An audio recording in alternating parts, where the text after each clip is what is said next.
بسم اللہ الرحمن الرحیم. ناظرین السلام علیکم. فروغ مرثیہ کے سلسلے کا ایک اور پروگرام لے کر اصغر مہدی رضوی اور ڈاکٹر سید تقی عابدی حاضر خدمت ہیں. پچھلے پروگرام میں اردو مرثیے کے نقرئی دور پر بات کی گئی. اب ہم سنہری دور کی طرف آتے ہیں. اس پروگرام کو شروع کرنے کے لیے میں انیس کا ایک بند پیش کرنا چاہوں گا. دفتر دی ہوا جب درہم و برہم رن میں، تشنہ لب ذبح ہوئے شاہ دو عالم رن میں، فاطمہ کرنے لگیں شیون و ماتم رن میں، چار جانب تھے نمایاں اثر غم رن میں، بعد مردن بھی ستم تھا شہیدی کے اوپر، سر تھا بالائے سنا لاش زمیں کے اوپر. ڈاکٹر صاحب، سنہری دور کس طرح مختلف تھا نقرئی دور سے، اور سنہری دور جو کہ مرثیہ کو اپنے عروج پر پہنچانے کا ذمہ دار ہوا، اس نے آگے آنے والے دوروں کے لیے کیا جو ہے پیغام دیا جس سے آگے آنے والے شاعروں نے سیکھا؟ بہت عمدہ سوال کیا آپ نے جناب اصغر رضوی صاحب. مرثیے کے ارتقاء میں نقروی دور بنیادی حیثیت رکھتا ہے، جس پر یوں سمجھیے کہ انیس اور دبیر نے تاج محل مرثیہ کا تعمیر کیا. بالکل صحیح. اگر ہمارے پاس سلور پیریڈ یا نقروی دور نہ ہوتا تو شاید یہ دو عظیم شاعر، دیکھیے میں کیوں نام انیس اور دبیر کا اس وجہ سے لے رہا ہوں، اگرچہ کہ ہمارے پاس اس وقت 4 دبستان مرثیے کے موجود تھے. بالکل صحیح کہہ رہے ہیں. یعنی دبستان انیس، دبستان دبیر، عشق، دبستان انس جو عشق شامل تھے، اور چوتھا دبستان اجتہاد، جاوید وغیرہ، فاخر ذاکر. لیکن بقول نسیم امروہی صاحب کے مرثیہ یعنی انیس اور دبیر، اس وجہ سے کہ اس دنیا مرثیہ میں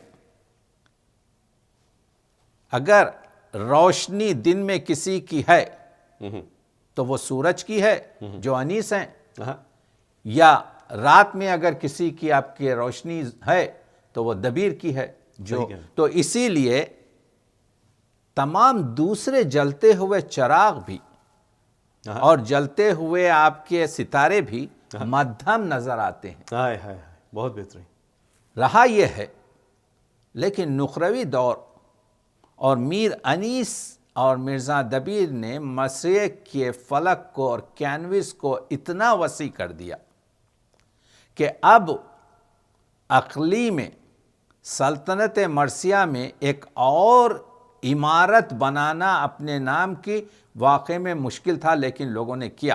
بالکل. وہ پیارے صاحب رشید ہوں، یا آپ کے محمد جعفر اوج ہوں، یا دولے صاحب ہوں، عروج، یا عروج، یا آپ کے کیا کہتے ہیں دوسرے جوش ہوں، نسیم ہوں، نجم آفندی ہوں، جمیل مظہری ہوں، یا آپ کے کیا کہتے ہیں آل رضا ہوں، یا آج کے شعراء. لیکن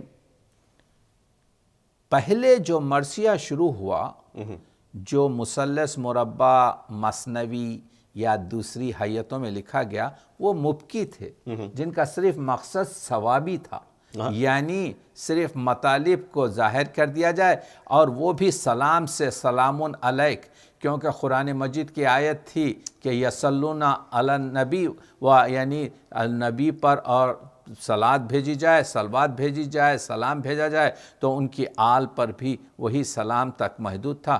اس کے بعد آہستہ آہستہ ارتقاء کے ساتھ جب نقروی دور میں آیا تو معنویت، چہرہ وغیرہ، تو ذہنوں نے شروع کیا سوچنا کہ کیا چیزوں کو آپ کے جو ہے ایڈ کیا جائے. تو اب اس کے بعد انسانی فضیلت کی قدریں اور اسلام کے دوسرے جو تولائی، جو محبتی، جو سیرتی آپ کے جو احادیث اور حضور کی اولاد اور حضور اور قرآن سے جو تمسک تھا اس کو ظاہر کرنا شروع ہوا. جیسے میر انیس کہتے ہیں جس پنجتن کسی سے تولا نہ چاہیے. کیا کہنے مطلع دیکھیے، سلام ہے اگرچہ، جس پنجتن کسی سے تولا نہ چاہیے، غیر از خدا کسی پہ بھروسہ نہ چاہیے. اسلامی قانون ہے کہ بھروسہ اگر تم کی توکل اگر کر سکتے ہو، توکل علی اللہ ہے، اللہ پر صرف تم بھروسہ کر سکتے ہو. ایک در پہ بیٹھ کر ہے توکل کریم پر، اور اللہ سے، اللہ الصمد لم یلد، اللہ سے صرف تم توکل رکھو. ایک در پہ بیٹھ کر ہے توکل کریم پر، اللہ کے فقیر کو پھیرانا چاہیے. اگر تم اللہ کے فقیر ہو تو در بدری تمہیں ضرورت نہیں ہے، صرف ایک در توکل پر رہو. راحت خدا نے دی تو کیا تو نے شکر کب. رضی صاحب، میر انیس یعنی ایک چیز میں عرض کر رہا ہوں کہ سنہری دور کی ایک خاص چیز یہ ہے کہ انہوں نے اخلاقی اور مضامین کو رسائی ادب میں جہاں پر بھی موقع ملا بہت خوبصورتی سے پیش کیا. جیسے سلام کا شعر پڑھ رہا ہوں، راحت خدا نے دی تو کیا تو نے شکر کب. ایزا بھی 4 دن ہو تو شکوانا چاہیے. کیا کہنے. آپ دیکھ رہے ہیں کس طریقے سے آپ کے جو ہے کھانے کو رزق، رہنے کو گھر، اور لحد کو جا. دنیا میں ایک جان کو کیا کہنا چاہیے. کیا کہنا چاہیے. تو سلام لکھا جا رہا ہے، لیکن اس سلام میں تمام وہ چیزیں آ رہی ہیں جو ضرورت کی چیزیں تھیں. پہلے صرف مبکیاں ہوتی تھیں. اب جو مرثیہ لکھا جا رہا ہے تو اس مرثیے میں تاریخ بھی بیان کی جا رہی ہے. یعنی تاریخ دوسری تھی کہ داخل ہوئے امام، اور تیسری کی صبح کو آئی سپاہ شام. آنے کی شمر کی ہوئی چوتھی کو دھوم دھام. تھی 5ویں کہ دشت ستم بھر گیا تمام. نرغا ہوا چھٹی سے شہ مشرقین پر، ہفتم سے بند ہو گیا پانی حسین پر.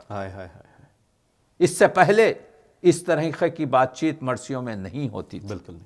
نقروی دور تک تو آپ نے دیکھا دوسری تاریخ کو کیا ہوا. تا سبتم ایسی نہ فوج کچھ ہے نہ ایسے نشان ہیں، میں نے تو خود گنا ہے کہ 81 جوان ہیں. امام حسین کے تمام افواج کے جوان جو ہیں ان کو جمع کر رہے ہیں.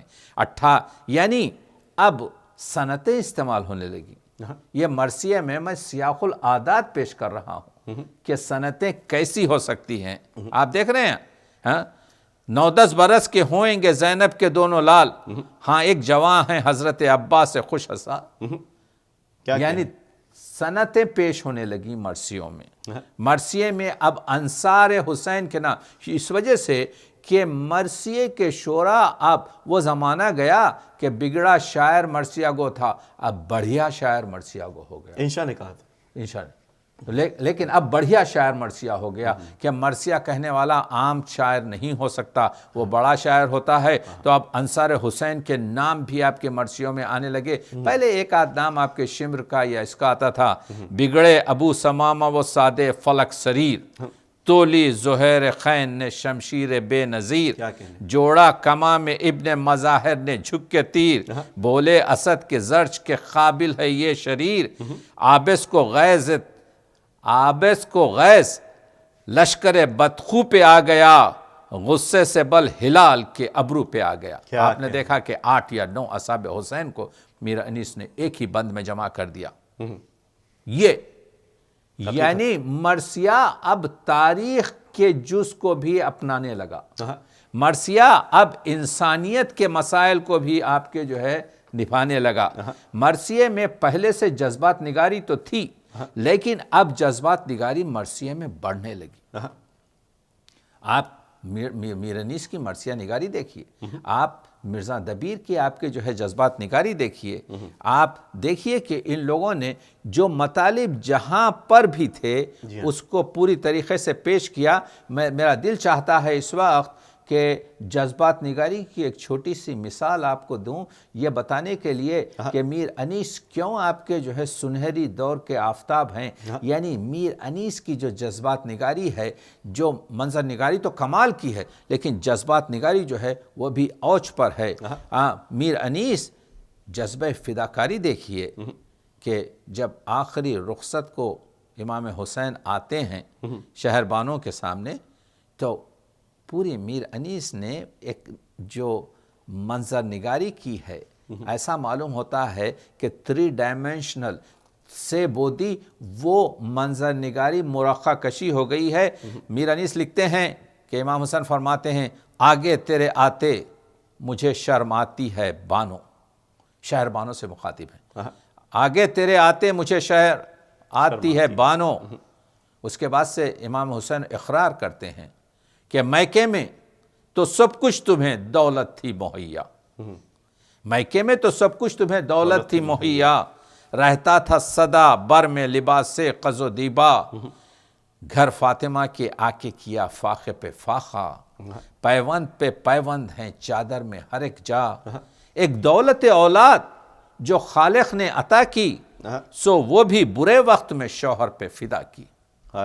جذبات نگاری کی انتہا ہے رضوی صاحب کہ شوہر وہ بھی حسین جیسا نواز رسول اپنی شریک حیات سے پوری طریقے سے بتا رہا ہے کہ ایک دولت اولاد جو خالق نے عطا کی سو وہ بھی برے وقت میں شوہر پہ فدا کی. دکھ درد سہے رنج اٹھایا میرے گھر میں، تم نے کبھی آرام نہ پایا میرے گھر میں. اقرار ہے. دیکھیے انسانی قدر، سب سے بڑی قدر جو انسان کی ہوتی ہے وہ یہ ہے کہ اگر کوئی احسان کرے تو اس احسان کو یاد کرو. شوہر آخری وقت اپنی بیگم اپنی زوجہ کا پورا احترام کے ساتھ فرما رہی ہے. یہ سن کے بی بی شہربانوں نے اپنے جذبات کا اظہار کیا.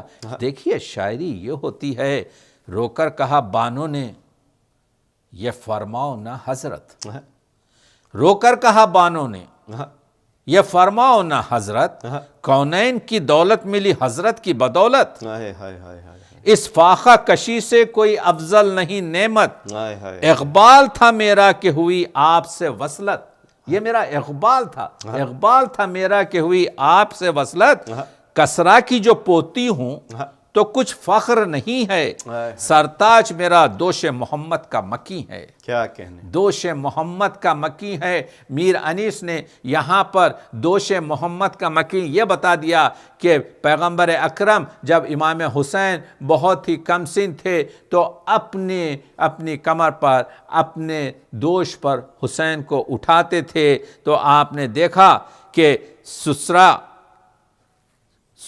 کہتے ہیں سسرا کسے آفاق میں حیدر سا ملا ہے، گھر کس کو بھلا فاطمہ کے گھر سے ملا ہے، کس بی بی کو بیٹا علی اکبر سا ملا ہے، شوہر کسے فرزند پیمبر سا ملا ہے، ہاتھ آئی یہ دولت مجھے قدرت سے خدا کی، میں اور بہو بنت رسول دوسرا کی. اب دیکھیے وہی بات آ گئی نا کہ انسانی اقدار، رشتوں کی بات، اور کہاں مٹیریلزم. تو مرثیہ آپ کو بتا رہا ہے کہ رشتوں کی اہمیت کیا ہے، بے شک، اور یہی چیز جو ہے 90% جو ہے آپ کو مرثیہ میں ملتی ہے. یقینا صرف رونے رلانے کا نام مرثیہ میں نہیں. یہی عرض کر رہا ہوں مرثیہ تقلیدی ہے.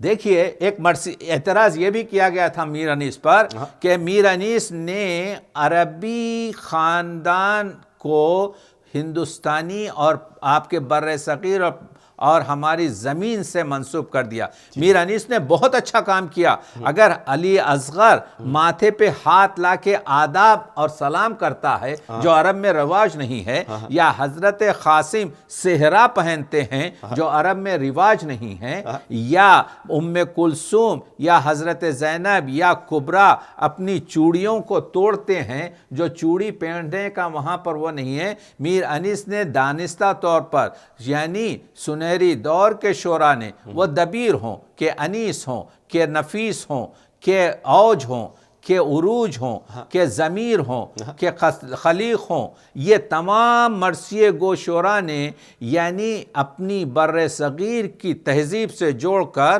مرثیے کو قابل تقلید بنا دیا، اور قابل تقلید بنانے سے مرثیے میں ایک توانائی آ گئی۔ اردو ادب میں کون سی ایسی نظم ہے، میں اردو ادب کا وکیل، اردو ادب میں کون سی ایسی نظم ہے جو یہ سمجھائے کہ کس طریقے سے زوجہ سے گفتگو کی جائے، کس طریقے سے حقوق انسان کی گفتگو کر رہے ہیں ہم، وومن رائٹس کی گفتگو کر رہے ہیں ہم، تو ہم کو مرثیے کی دہلیز پہ سر رکھنا پڑے گا کہ دیکھ لیجئے وہاں پر مرثیے میں حضرت ختیجہ کے مرثیے میں حضرت ختیجہ کی توقیر اور عظمت کو بتایا جا رہا ہے، اور آگے آئیے تو آپ کو حضرت فاطمہ کے مرثیے میں یہ بتایا جا رہا ہے کہ شوہر علی جیسا، یہ رحمت للعالمین کی بیٹی ہے، لیکن اس کو 14 معصومین میں تنہا ایک عورت کو شامل کر کر یہ بتایا گیا ہے کہ عظمت عورت کیا ہے، عظمت زن کیا ہے، شوہر کس طریقے سے عورت اپنی زوجہ سے وہ کرے، اور آگے بڑھ کر پھر فاطمہ کی بیٹی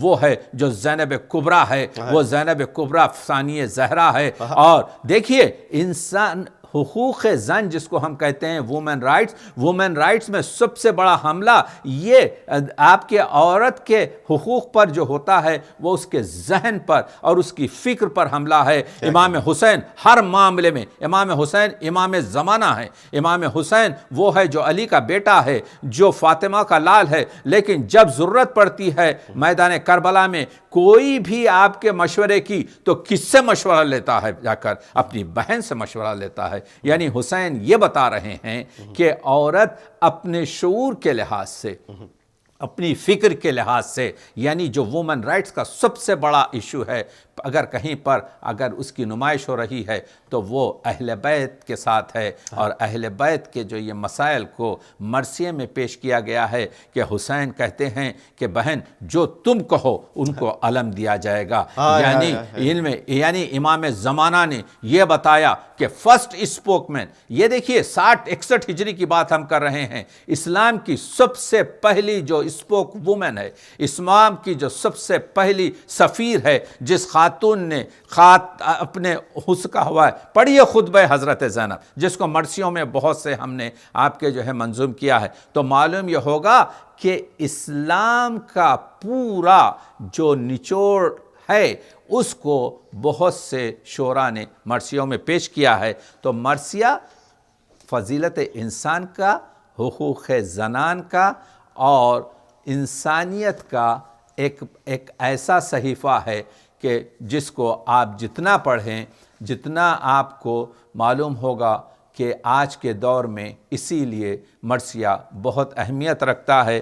میں صرف ایک آپ کے میر انیس کی ربائی پیش کرنا چاہتا ہوں، کیونکہ یہ رباعیات لکھ کر انسانوں کو بتاتے تھے کہ رتبہ جسے دنیا میں خدا دیتا ہے وہ دل میں فروتنی کو جا دیتا ہے، کرتے ہیں تہی مغز ثنا آپ اپنی جو ظرف کے خالی ہے صدا دیتا ہے۔ تو آپ نے دیکھا کہ انجام پہ اپنے آہو زاری کر تو، انجام پہ اپنے آہو زاری کر تو، سخن بھی ہو تو بردباری سختی بھی ہو، سختی بھی ہو تو بردباری کر تو، پیدا کیا خاک سے خدا نے تجھ کو، بہتر ہے یہی خاک ساری کر تو، بہتر ہے یہی خاک ساری کر تو، یعنی تو فخر کے نشے میں رہے، تو دولت کا ہمیں خیال آتا ہی نہیں، وہ نشے فخر ہے کہ جاتا ہی نہیں، لبریز ہیں یہ ساغر استغنا سے، آنکھوں میں کوئی غنی سماتا ہی نہیں۔ تو آپ نے دیکھا وہ ربائی ہو رسائی ادب کی، وہ قطع ہو رسائی ادب کا، وہ سوز ہو رسائی ادب کا، یا وہ بند ہو مرثیے کے، فضیلت انسان، احترام انسان، مقام انسان، اور آج کے 21ویں دور میں انسانیت کو، تو آج اگر اسلام یہ بتانے کی کوشش کرے اقوام دنیا کو کہ ہم امن اور شانتی اور فضیلت انسان کی گفتگو کر رہے ہیں، تو اردو ادب اپنے مرثیوں کے صحیفوں کو اس کی سند میں پیش کر سکتا ہے کہ ہم صدیوں سے اس قدروں کو، ان قدروں کو، ان پیغامات کو جو محمد و آل محمد کے خاندان سے آفتاب کی روشنی کی طرح سے نکلے ہیں، ہم دنیا کے ظلمات کو پاک اور روشن کرنے کے لیے دے سکتے ہیں۔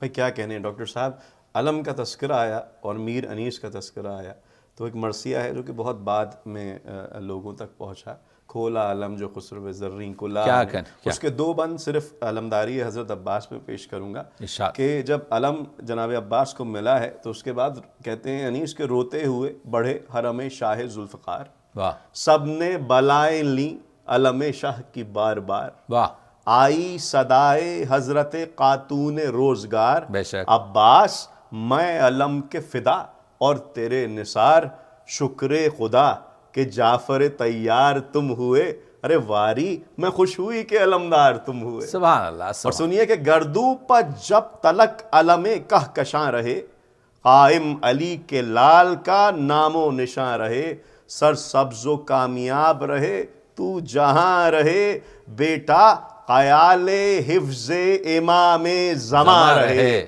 اور بیت ملاحظہ ہو کہ آئے نہ دھوپ سبت رسالت معاب پر، رکھیو علم کی چھاؤں میرے آفتاب پر، رکھیو علم کی چھاؤں میرے آفتاب پر۔ سبحان اللہ، سبحان اللہ۔